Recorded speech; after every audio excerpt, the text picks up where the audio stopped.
those are market stats, and one of them is a quick plug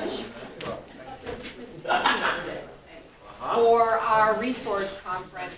How many of you remember when I first became a member, I was happy about getting Bill Moeller from the Perfect Storm to come and speak at our conference.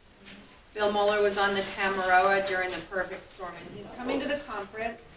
So one of those handouts is actually for a keynote luncheon on February 13th, and it's open to the public. So we're going to send out a press release, or I actually sent it out earlier today. So that's for you guys if you have any interest at all. It's plugged into the middle of the conference at lunchtime, and then you can walk around at the trade show after that. Jim is speaking the day before on February 12th. So to back up, I got my job about 3 years ago when John Bolduc retired, so I've been with ECAR that long, and John does, or I do now, market stats quarterly, which we send to the papers, and I often talk with Joe Courtney. He's interested in these numbers too, being a former real estate attorney, and that is indicative of some of the economy, so he gets involved in that. So I publish those 4 times a year, and then at the end of the year, thank you very much, John Bolduc, I do stats for hours and hours and hours, year-end stuff on towns, on counties. It goes on and on. I just finished that on Sunday. So I want to go through, we usually do the quarterly stats, which is by county, New London and Windham County, but then at the year end we do the towns and everything else. But I wrote this all down about an hour ago, so I want to go through it so I don't miss anything. I wrote this off the script. So let's start with the sheet that says fourth quarter stats. This means for October, November, December of 2018 versus the same time 2017. And then the other handout that I have is year over year. So it's the whole annual numbers versus last year's annual numbers. But I'm going to start with the fourth quarter stats. And it's for New London and Windham counties combined. They're 2 different markets, but those are the 2 markets that we serve. The number of single-family units was 995 versus 1,081, which is down 8%. That affects the volume as well, so you can see a 6% decrease in volume. The median price was up by 2.43%, and yet the number of days was shorter by 18%. These 2 factors both point to low inventory driving home prices a little higher. I'm sure you've heard that. Low inventory last year was a thing. It was also a thing in Connecticut and in Eastern Connecticut. In November, sales were down across the country, and I was getting calls from Joe Courtney wanting to know. It was like really down compared to a good second quarter, or third quarter, I should say.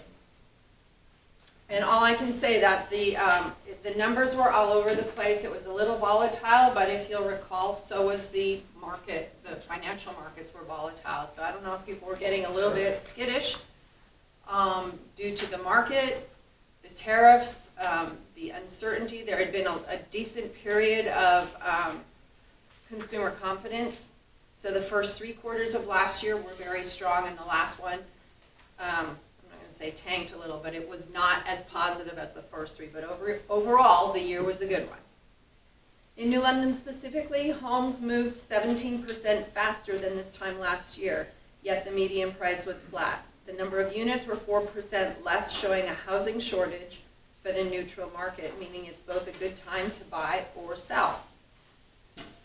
Or was, I should say. Windham County was a different story with a 24% increase on median price. This indicates a market correction of nearly 24%. People who bought last year did very well.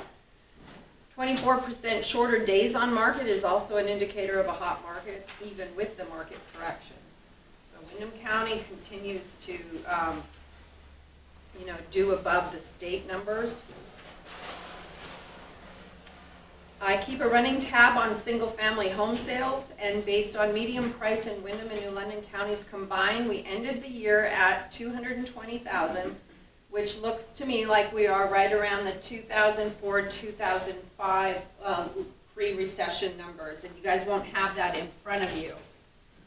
But if you are on our website, if you go to easternctrealtors.com, right on the home page, underneath the big picture, there's a tiny little tab that says market stats, and you can see it in there, but I'll just show you, I'll just tell you about some of the median sales prices. So let's say in year 2000, the median sales price was $135,975. Skip to 2004, the year ended at $227,000. 2007, let's say $265 was the median price. And then the crash of 2008 brought it down to $235,000. And the low point was in 2013, the median sales price in this area was $193,000. Actually got even lower. In 2014, it ended at $189,900. So that was the low point after the housing market crash. And we've been slowly coming back from that. So we ended the year at $220,000. Median price means the most number of houses that are reflective of what the cost of a home is. So an average number is going to be different, and we don't normally look at that, but the average is going to include like the higher price homes along the shoreline. So in New London County, maybe your average is going to be higher than the median, because that will include the one or two big sales throwing off the median number. So we really go by the median number to see what's going on in the housing market here. All right. Condos. Condos experienced a hot market in the fourth quarter, up in number of units by 8%. Median price up by nearly 17%, although it took 13% longer to sell a condo at 119 average days on market. How many of you have seen or heard about the Housing Needs Assessment Report that the Southeast Connecticut Housing Alliance put out? John, you're on that. So they put out a report last spring that basically says we have a real shortage in housing for lower income, for people that need housing that's affordable. And I don't say affordable housing, but more than that, people that need housing that is affordable. And after learning about that, it makes sense to me, with combined rising rents and interest rates and the low housing inventory, it makes sense that condos would be positively impacted. So it's another way to get into the housing market at the lower price point. Year over year, however, it was less robust than the fourth quarter. In fact, quite unremarkable, as John Bolduc would have said. Mobile homes in the fourth quarter comparison, the units were up 27%, volume was up 14%, days on market 13% shorter. However, median price shot down 25% in the fourth quarter. Basically, they were on sale. Year over year, mobile had a very good year with a 13% increase in units, a 27% increase in volume, resulting from a 6% increase in median sale price. Another indicator that there is a need for this lower price point in housing in this area. Anyone who was selling land last year was probably happier than in past years, unless they were selling in the fourth quarter, which saw a 25% drop in the median sales price for land. If a seller needed to sell fast, they were in luck, because the days on market were cut by 61% in the fourth quarter, and the listed sales price did improve. It's a small sample size, so take that for what it's worth, but year over year, the median sales price of land increased by 18%. Units were up by 14%, volume up 54%, and it took 37% less time to sell. The moral of that story is buy land while other people are holiday shopping. It's a good time to buy in November, December. At least that was the case for last year. Things that would affect land sales and new home construction are overall consumer confidence, and that was up last year for the first 3 quarters. With a new administration, an extended bull market, an expectation of loosening of regulations, but as the year progressed, tariffs and a more volatile market affected this market segment, so they really did not have a great 4th quarter for land. The story of increased housing needs for lower income families becomes even more clear as we look at multifamily sales. The 4th quarter of 2018, 15% more dwellings, sold 37% more quickly at a slightly lower price. Although year over year this was a hot market for another year as the median sales price of multifamilies increased by 11.5%. The units were up 10% and the volume up 18%.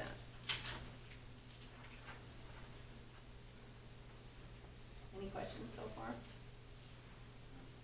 As for commercial, I will start by saying that the MLS does not report on all commercial sales because there's no requirement for practitioners to put anything in the MLS, and the offer of compensation is done on a per transaction basis. Unlike for residential sales, real estate agents, realtors are required to put their listings in the MLS, and that comes with the offer of compensation. So it's not true with commercial, so my numbers are not reflective of the entire market. But with that said, anecdotally and on my stats, it's a little brighter than the past decade of dismal. As we all know, residential has been over a decade in recovery, but commercial did not recover so well, and that is primarily because of the change in how consumers do business. There is simply less need for mass commercial space as business is done in the cloud, and Amazon takes more and more market share. As Amazon takes more and more market share, the need for large distribution type space increases in dense areas while retail and office space decreases. So there were only 19 sales reported in the MLS for the 4th quarter and 81 for the year. This is commercial. Looks like the 4th quarter took a hit, but year over year there was an 11% increase in units, an 11% increase in volume, and 14% increase in median sales price. And what sold 12% faster.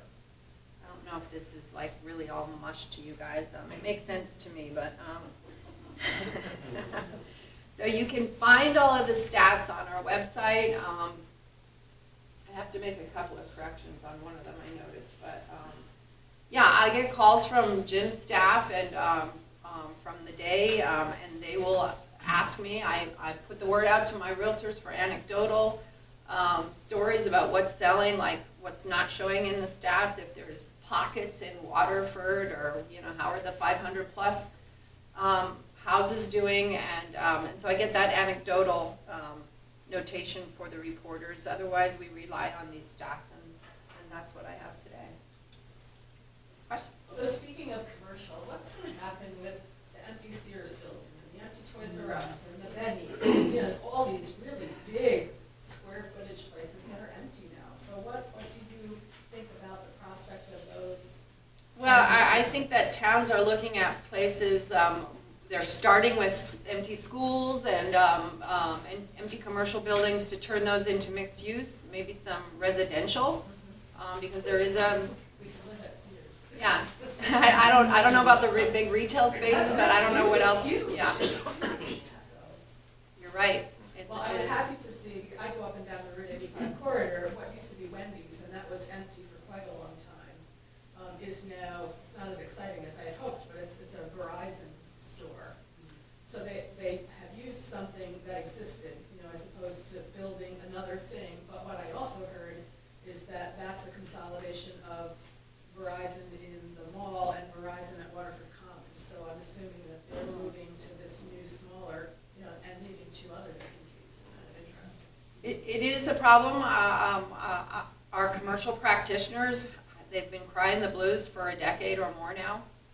There's been a little bit of movement for them. In southeast New England, we've got EB. They've got a lot of housing needs. Mohegan Sun provides a lot of jobs, and they're on the increase with building up their restaurants and they, the convention center, so that brings in jobs and some more money, but we never fully recovered from the higher end jobs. So the recovery is in the low, for the housing market, is in the 200,000 to 20 range, but not fully recovered if you start getting into $354,000 or $500,000 homes. Any other questions? Susan, do you find that you want to sell a single-family house that would go better if you put it on the market like in May as opposed to November? Does it make a Yeah, difference? there's more buyers, but you have more competition. But there's definitely, you know, tons of activity in the spring. That's the #1 time to buy or sell a house.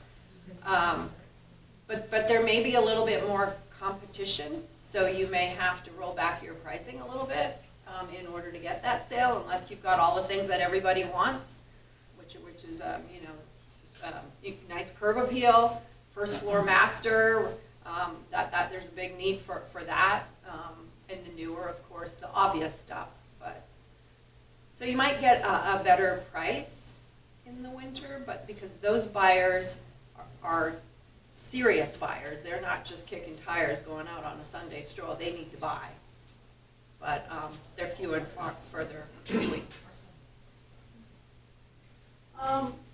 Looking at it from a veteran standpoint, do you guys offer or know of other groups that work with veterans, you know, those that are low income or those that have just, you know, gotten off of active duty and are looking for places? Do you guys have, you know, anything set up like that, a website or a phone number that, you know, a lot of the veterans would be able to call?